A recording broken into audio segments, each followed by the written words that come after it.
في صباح اليوم التالي قال علي بهدوء: ها جدي، لقد وعدتني، أليس كذلك، بأن تعلمني القرآن بمعناه؟ ابتسم الجد بمحبة وقال: لماذا لا يا عزيزي؟ من اليوم سنتعلم يوميا. تعال، اجلس بجانبي. قال علي: جدي، كيف نزل هذا القرآن؟ رد الجد: يا بني، القرآن كلام الله، أنزله الله على نبينا الحبيب محمد عن طريق الملك جبريل عليه السلام، شيئا فشيئا، على مدى 23 سنة. سأل علي بفضول: الملائكة كيف يكونون؟ أجاب الجد بلطف: يا بني، الملائكة هم مخلوقات نورانية خلقها الله من نوره، يطيعون أمر الله دائما ولا يعصونه أبدا. لكل ملك وظيفة خاصة به، مثل جبريل عليه السلام الذي كان دوره إيصال رسالة الله إلى الأنبياء. قال علي: من هم الأنبياء؟ قال الجد: الأنبياء هم بشر مميزون اختارهم الله لهداية خلقه. أرسل الله نحو 124 ألف نبي، وذكر في القرآن الكريم 25 منهم. سأل علي: وماذا عن نبينا؟ أجاب الجد: نبينا محمد هو آخر الأنبياء الذين أرسلهم الله، أرسل رحمة وهداية لجميع البشر إلى يوم القيامة.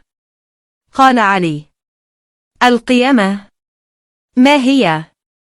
رد الجد: يا بني، القيامة تعني أن هذه الدنيا ستنتهي يوما ما، سيموت جميع الناس، ثم يعيد الله خلقهم ويحييهم، وسيحاسب كل إنسان على أعماله. قال علي بقلق: وماذا سيحدث بعد ذلك؟ قال الجد: الذين آمنوا بالله وملائكته وكتبه ورسله واليوم الآخر وعملوا الصالحات سيدخلهم الله الجنة، وأما من كفر فسيكون من الخاسرين وسيدخل النار. قال علي: يا جدي، كيف هي الجنة؟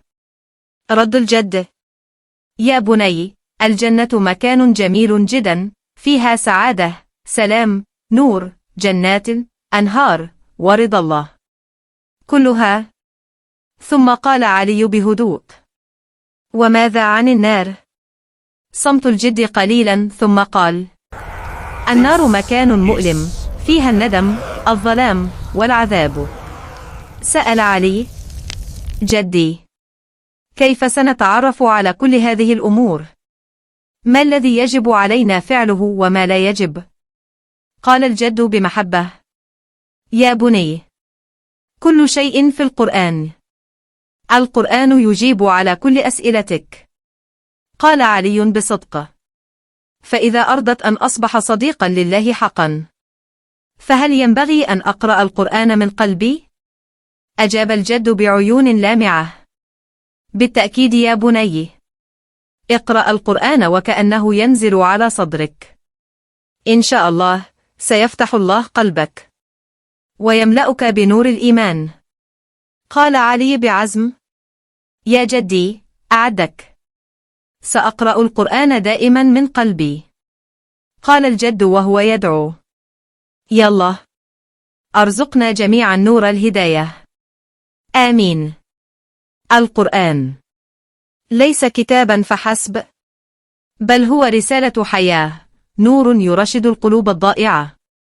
لقد علمنا الأطفال الحروف، لكن هل استمعنا إلى أسئلتهم؟ علمناهم الحفظ، لكن هل فهمناهم فعلا؟ علمناهم كيفية الصلاة، لكن هل علمناهم الصلة بالله؟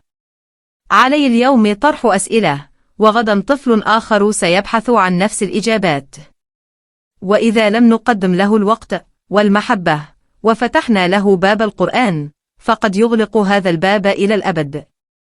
فلنجعل من القرآن علاقة، لا مجرد درس. لا نخاف من أسئلة أولادنا، بل نجلس معهم ونقص عليهم قصص القرآن.